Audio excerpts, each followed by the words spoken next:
Welcome to the Tar education friends. Target all rounder के Tar education में मैं प्रकाश कुमार आप सभी का स्वागत करता हूं। दोस्तों, आज है 19 फरवरी 2022। देखेंगे अब तक के सभी महत्वपूर्ण करंट अफेयर्स जो आपके आगामी सभी परीक्षाओं के लिए अति महत्वपूर्ण होंगे। साथ में देखेंगे ये सभी एक्स्ट्रा फैक्ट्स जो आपको औरों से आगे रखेगा। इस क्लास का PDF आप टार एजुकेशन के इन सभी सोशल मीडिया प्लेटफॉर्म्स और टार एजुकेशन के वेबसाइट से विजिट करके PDF और अन्य बहुत सारे मटेरियल पा सकते हैं। सभी का लिंक नीचे डिस्क्रिप्शन बॉक्स में दिया हुआ है, तो आप जरूर जुड़ जाएं इन सभी से और वेबसाइट भी विजिट करें। दोस्तों, प्रश्न यहाँ हिंदी इंग्लिश दोनों में है, ऑप्शंस भी हिंदी इंग्लिश दोनों में है। आपसे आग्रह है कि क्लास को अंत तक अटेंड करें, तभी आपको इस क्लास का महत्व पता चलेगा। तो चलिए बिना देर किए शुरू करते हैं आज का क्लास। दोस्तों, माफी चाहता हूँ, आज का क्लास भी थोड़ा ज़्यादा लेट हो गया है। चलिए शुरू करते हैं। पहला प्रश्न है, recently which state has become the first to issue smart card arms licence. अर्थात हिंदी में देखिए, स्मार्ट कार्ड शस्त्र लाइसेंस जारी करने वाला कौन पहला राज्य बन गया है। पहला है तो काफी इंपॉर्टेंट है ये, तो ये पहला राज्य बन गया है दिल्ली। स्मार्ट कार्ड शस्त्र लाइसेंस जारी करने वाला पहला राज्य दिल्ली हो गया है। इसके बारे में कुछ और जानते हैं। दिल्ली पुलिस के द्वारा वैसे सभी लोग जो सरकार द्वारा प्राप्त लाइसेंसधारी शस्त्र रखे हैं उन्हें स्मार्ट कार्ड शस्त्र लाइसेंस जारी करने का काम शुरू किया है दिल्ली पुलिस ने, और ऐसा करने वाला दिल्ली पहला राज्य बन गया है देश का। स्मार्ट कार्ड शस्त्र लाइसेंस को दिल्ली पुलिस आसानी से, उसका एक एप्लीकेशन है, मोबाइल ऐप है, शस्त्र मोबाइल ऐप, इसके जरिए उसके बारे में जांच पड़ताल और उसे ट्रैक कर सकती है दिल्ली पुलिस के द्वारा। दिल्ली के बारे में जानिए। मुख्यमंत्री अभी कौन है दिल्ली में, तो अरविंद केजरीवाल हैं। लेफ्टिनेंट गवर्नर अर्थात उपराज्यपाल कौन है, अनिल बैजल हैं। दिल्ली पुलिस कमिश्नर कौन है, तो राकेश अस्थाना है। ये सभी रहे एक्स्ट्रा फैक्ट्स। आइए ऑप्शन से हम लोग देखते हैं। प्रश्न पर ही आधारित, हाल फिलहाल के करंट अफेयर पर आधारित कुछ ऑप्शन से हम आपको अपडेट कराएंगे। गोवा क्यों न्यूज में रहा है, क्योंकि ये प्रश्न है कि पहला राज्य कौन है, उसी तरह से आपको इस ऑप्शन से भी मैं कुछ हाल फिलहाल के इवेंट से अपडेट कराऊंगा। देखिए, गोवा क्यों न्यूज में रहा है, तो हाल ही में 100% खुले में शौच से मुक्त अर्थात ODF, ओपन डिफिकेशन फ्री, खुले में शौच से मुक्त और हर घर बिजली और हर घर नल पहुंचाने वाला कौन देश का पहला राज्य बन गया है, तो ये अपना गोवा ही बन गया है, गोवा। नेक्स्ट ऑप्शन है मध्य प्रदेश। मध्य प्रदेश क्यों न्यूज में रहा है, तो नई शिक्षा नीति 2020 को लागू करने वाला दूसरा राज्य कौन बन गया है, तो ये मध्य प्रदेश बन गया है। तो ये तो बना है दूसरा, जरूरी है पहला कौन बना है ये जानना। तो पहला राज्य कर्नाटका है, कर्नाटका है जो नई शिक्षा नीति 2020 को अपनाया था। सबसे पहला राज्य यही है जो इस नीति को अपनाया है। दूसरा राज्य मध्य प्रदेश बन गया है। मध्य प्रदेश की राजधानी भोपाल है। मध्य प्रदेश के मुख्यमंत्री कौन है, शिवराज सिंह चौहान है। और राज्यपाल कौन है, मंगूभाई छगन भाई पटेल, ये वहां के राज्यपाल हैं, ये सभी याद रखिएगा। हिमाचल प्रदेश क्यों न्यूज में रहा है, तो पहली LPG सक्षम और धूम्रपान मुक्त राज्य कौन बन गया है, तो ये हिमाचल प्रदेश ही ऐसा पहला राज्य है जो LPG सक्षम और धूम्रपान मुक्त राज्य बन गया है। चलिए नेक्स्ट देखते हैं। ये सभी रहे दोस्तों पहले प्रश्न से आपको ये सभी फैक्ट्स, ऑप्शन से भी ये सब फैक्ट्स। तो उम्मीद करता हूं आपको ये यहाँ तक पसंद आए होंगे, परीक्षा उपयोगी लगे होंगे। यदि लगे हैं तो प्लीज वीडियो को अभी लाइक दबा दीजिए। लास्ट में अपना कुछ सेकंड देकर इस सेशन को, क्लास को अन्य एजुकेशनल ग्रुप और अपने दोस्तों के साथ जो लोग कंपटीशन की एग्जामिनेशन की तैयारी कर रहे हैं उन्हें जरूर शेयर कर दें। आपका ये कुछ सेकंड टार एजुकेशन के लिए वरदान साबित होगा। और चैनल पर आप नए हैं या चैनल को अब तक सब्सक्राइब नहीं किए हैं तो अभी सब्सक्राइब बटन दबा दें और साथ में बेल आइकन भी दबा दें। चलिए नेक्स्ट क्वेश्चन देखते हैं। हाल ही में भारत सरकार ने व्यापार और निवेश के क्षेत्र में बढ़ावा देने के लिए किस देश के साथ समझौता किया है, तो इसका सही जवाब है संयुक्त अरब अमीरात अर्थात यूनाइटेड अरब एमिरेट्स, इसको शॉर्ट में UAE भी कहते हैं। तो इसके साथ, इस देश के साथ, UAE के साथ व्यापार और निवेश के क्षेत्र में बढ़ावा देने के लिए भारत सरकार समझौता किया है। UAE के साथ ये समझौता हुआ है, उसके बारे में जान लेते हैं। यूनाइटेड अरब एमिरेट्स, कैपिटल इसका अबू धाबी है, मुद्रा यहाँ पे UAE दिरहम चलता है। और क्राउन प्रिंस यहाँ पे कौन है, राजकुमार कौन है, तो शेख मोहम्मद बिन जायद अल नहयान, थोड़ा लंबा नाम है, सही है। चलिए ऑप्शन से देखते हैं हम लोग। ऑस्ट्रेलिया के साथ, चूंकि ये प्रश्न है किसी देश के साथ समझौते का, तो उसी आधार पर हाल फिलहाल के कुछ न्यूज से अपडेट मैं आपको यहाँ पे कराऊंगा। चलिए, ऑस्ट्रेलिया क्यों न्यूज में रहा है?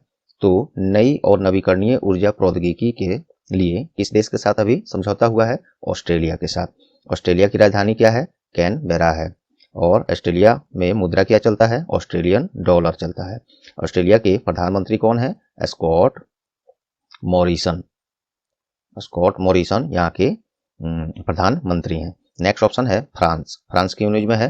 तो भारत सरकार ने स्वास्थ्य के क्षेत्र में अनुसंधान के लिए फ्रांस के साथ हाल ही में समझौता किया है। फ्रांस की राजधानी क्या है? पेरिस है। फ्रांस में मुद्रा क्या चलता है? तो यूरो। और एक और मुद्रा चलता है CPF फ्रैंक, ये भी मुद्रा वहां पे चलता है। ऑस्ट्रेलिया के प्रेसिडेंट कौन है? इमैनुअल मैक्रोन, ये वहां के राष्ट्रपति हैं। स्पेन की न्यूज में है? तो हाल ही में भारत सरकार सीमा शुल्क मामलों में सहयोग और पारस्परिक सहायता के लिए स्पेन के साथ समझौता किया है। स्पेन की राजधानी क्या है? मैड्रिड है। स्पेन के में मुद्रा क्या चलता है? यूरो चलता है। चलिए, तो ये सभी रहे दूसरे प्रश्न से एक्स्ट्रा फैक्ट्स और ऑप्शन से भी ये सब फैक्ट्स। उम्मीद करता हूं आपको ये सब पसंद आए होंगे। नेक्स्ट क्वेश्चन है, हाल ही में बांग्लादेश और USA के द्वारा कौन सी हवाई अभ्यास करने का घोषणा किया गया है? बांग्लादेश और संयुक्त राज्य अमेरिका के द्वारा। तो इसका सही जवाब है कोप साउथ 22। ये अभ्यास है, वायुसेना अभ्यास है। ये दोनों देश इसके लिए अभ्यास करेंगे वायुसेना के मजबूती के लिए दोनों देशों का। आइए इन दोनों देशों के बारे में देख लेते हैं कुछ। बांग्लादेश की राजधानी क्या है? ढाका है। प्रधानमंत्री शेख हसीना है। प्रेसिडेंट वहां पे राष्ट्रपति अब्दुल हामिद हैं।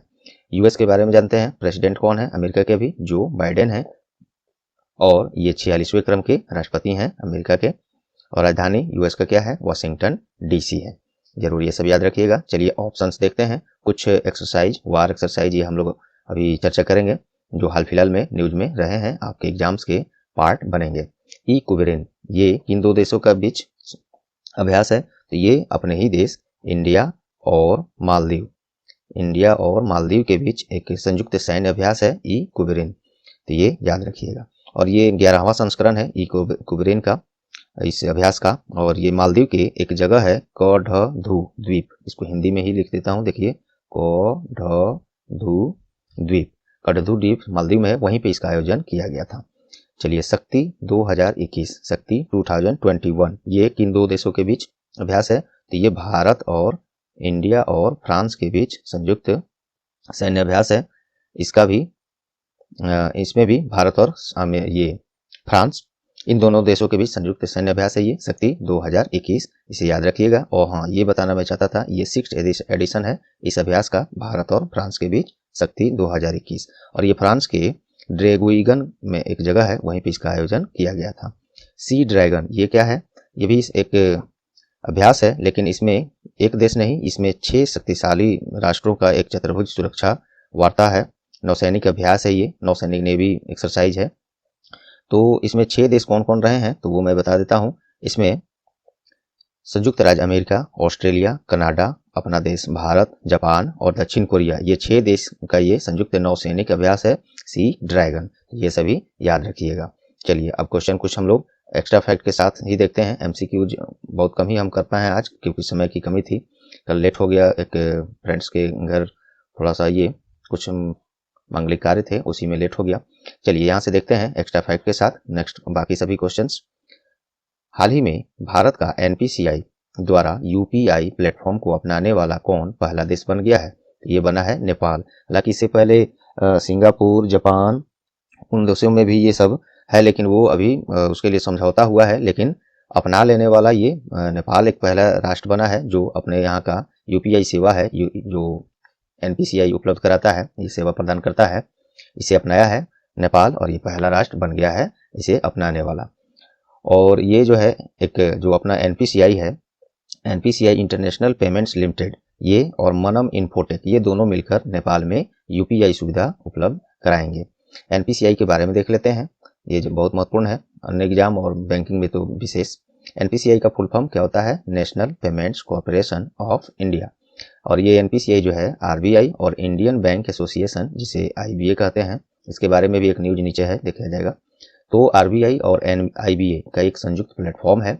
NPCI का स्थापना 2008 में, इसका हेडक्वार्टर मुंबई है। MD एंड CEO दिलीप एब्से हैं। नेपाल के बारे में जानते हैं, नेपाल की राजधानी काठमांडू, मुद्रा वहाँ पे नेपाली रूपी, प्रधानमंत्री बहादुर देउबा और प्रेसिडेंट विद्या देवी भंडारी हैं। ये सब फैक्ट्स याद रखिएगा। नेक्स्ट क्वेश्चन है, हाल ही में किसे असम के सर्वोच्च नागरिक सम्मान असोम वैभव से सम्मानित किया गया है?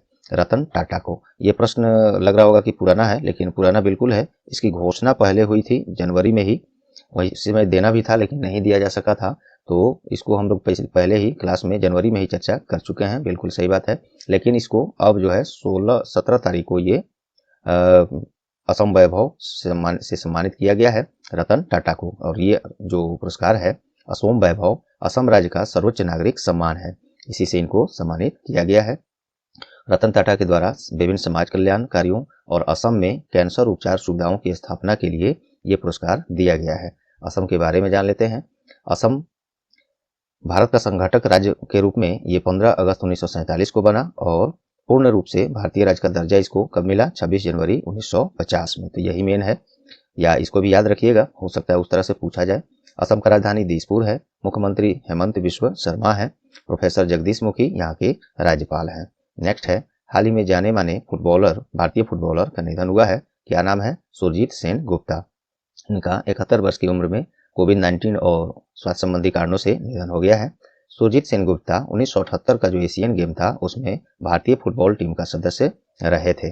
नेक्स्ट देखिए, हाल ही में जारी पुस्तक dignity in a digital age making tech work for all of us, यहाँ इंग्लिश में देखिए इसको, क्योंकि इंग्लिश यूनिकोड में ही लिखा गया। ये dignity in a digital age making tech work for all of us, ये किनके द्वारा लिखा गया है? तो ये है रो खन्ना जी के द्वारा लिखा गया है। और इस पुस्तक में पूरी दुनिया में डिजिटल प्रौद्योगिकी आज क्या महत्व है डिजिटल का, इस पर इसके महत्व के बारे में उल्लेख किया गया है। रो खन्ना एक इंडियन अमेरिकन नागरिक हैं, ये भी याद रख सकते हैं। नेक्स्ट है, हाल ही में किस दिन दिल्ली पुलिस अपनी 75वीं स्थापना दिवस मनाई है? तो ये 16 फरवरी को मनाया गया है। 16 फरवरी 1948 को ही दिल्ली पुलिस का स्थापना हुआ था। 16 फरवरी 2022 को दिल्ली पुलिस की स्थापना के 75 वर्ष पूरे होने के उपलक्ष्य में एक विशेष डाक टिकट भी जारी किया गया है। और हाल ही में दिल्ली पुलिस के द्वारा एक विशेष पॉडकास्ट सीरीज, उसका नाम है किस्सा खाकी का, ये भी शुरू किया गया था। ये हमने आपको पहले ही पढ़ाया था, इसको दिमाग में आया तो इसको मैंने यहाँ पे फिर से दे दिया है। चलिए दिल्ली के बारे में जान लेते हैं। अरविंद केजरीवाल मुख्यमंत्री हैं, अनिल बैजल उपराज्यपाल हैं और दिल्ली पुलिस कमिश्नर कौन है? राकेश अस्थाना। चलिए नेक्स्ट देखते हैं, हाल ही में किस बैंक ने best technology of the bank of the year award जीता है? तो ये साउथ इंडियन बैंक ने जीता है। कल ही परसों में मैंने ये सेम प्राइज जो है कर्नाटका बैंक को भी मैंने बताया था। वो दोनों में जब मैं आज ये कल मैंने इसको जब देखा तो लगा कि कुछ गलत हो रहा है, लेकिन न्यूज में दोनों सही दिखा रहा है। दोनों ही पुरस्कार, दोनों बैंकों को ये पुरस्कार दिया गया है। इंडियन बैंक्स एसोसिएशन के 17वें वार्षिक बैंकिंग टेक्नोलॉजी अवार्ड्स 2021 में साउथ इंडियन बैंक को ये जो है best technology bank of the year award दिया गया है। आईबीए के बारे में जान लीजिए। आईबीए अर्थात इंडियन बैंक एसोसिएशन, हमने ऊपर बोला था कि इसके बारे में देखेंगे तो आ गया ये, इसका फुल फॉर्म होता है ये इंडियन बैंक एसोसिएशन। स्थापना 26 सितंबर 1946 में, हेडक्वार्टर मुंबई है। इसके कार्यकारी अधिकारी सुनील मेहता हैं, सीईओ सुनील मेहता हैं और चेयरमैन AK गोयल हैं। साउथ इंडियन बैंक को ये मिला है पुरस्कार, उसके बारे में भी देखिए। 29 जनवरी 1929 में इसका स्थापना हुआ है और हेडक्वार्टर त्रिशूर है और tagline export experience next generation banking, ये इसका टैगलाइन है। चलिए नेक्स्ट देखते हैं, हाल ही में भारतीय रेलवे द्वारा भारत का कौन सा सबसे लंबा रेल सुरंग का निर्माण किया गया है? ये है T49 रेल सुरंग अर्थात रेलवे टनल, इसको इंग्लिश में कहेंगे। देखिए ये प्रश्न 9 प्रश्न जो इसके ऊपर हमने किया ये बिल्कुल नया है, कल के न्यूज में मिला है, लेकिन यहाँ से 1-2 प्रश्न अब मैं पिछले क्लास का दे दिया हूँ, क्योंकि 9 ही प्रश्न कल इंपोर्टेंट जो है मिले थे, तो 1-2 प्रश्न मैंने पिछले क्लास के जो काफी इंपोर्टेंट है वो मैंने यहाँ पे दिया है, क्योंकि ये प्रश्न जो है मैं कल ही करा चुका था। तो ये भारत का सबसे लंबा रेल सुरंग बना है, इसका नाम है T49। टी से का मतलब यहाँ टनल है, जिसको इंग्लिश में हिंदी में सुरंग कहते हैं। चलिए कुछ और इसके बारे में जानते हैं। तो ये बना है कतरा बनिहाल सेक्शन को जोड़ने के लिए, भारत का सबसे लंबा रेल सुरंग T49।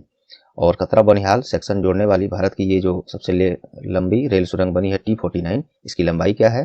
तो 12.758 किलोमीटर इसकी लंबाई है। भारतीय रेलवे के बारे में जानिए।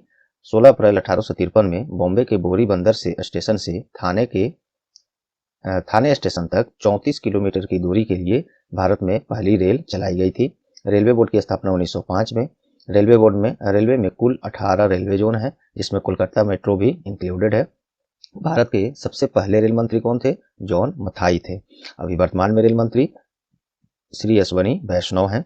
और अभी वर्तमान में रेलवे बोर्ड के अध्यक्ष और कार्यकारी अधिकारी अर्थात चेयरमैन एंड सीईओ कौन है? विनय कुमार त्रिपाठी हैं। और ये हाल ही में बने हैं, इनको बिल्कुल याद रखिएगा। या तो सब कुछ रखना है आपको, लेकिन इस पर थोड़ा ज्यादा। चलिए नेक्स्ट देखते हैं। ये भी प्रश्न मैं कल करा चुका हूँ। हाल ही में विश्व स्वास्थ्य संगठन WHO के द्वारा लोगों को तंबाकू के सेवन छोड़ने में मदद करने के लिए कौन सी ऐप लॉन्च की गई है?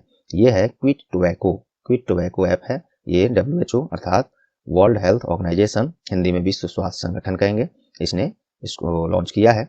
चलिए, विश्व स्वास्थ्य संगठन अर्थात WHO का स्थापना 7 अप्रैल 1948 में हेडक्वार्टर स्विट्जरलैंड के जिनेवा में है और इसके प्रेसिडेंट टेड्रोस अधानोम हैं। ये सब याद रखिएगा। चलिए क्वेश्चन ऑफ द डे देखते हैं। आज का क्वेश्चन ऑफ द डे है,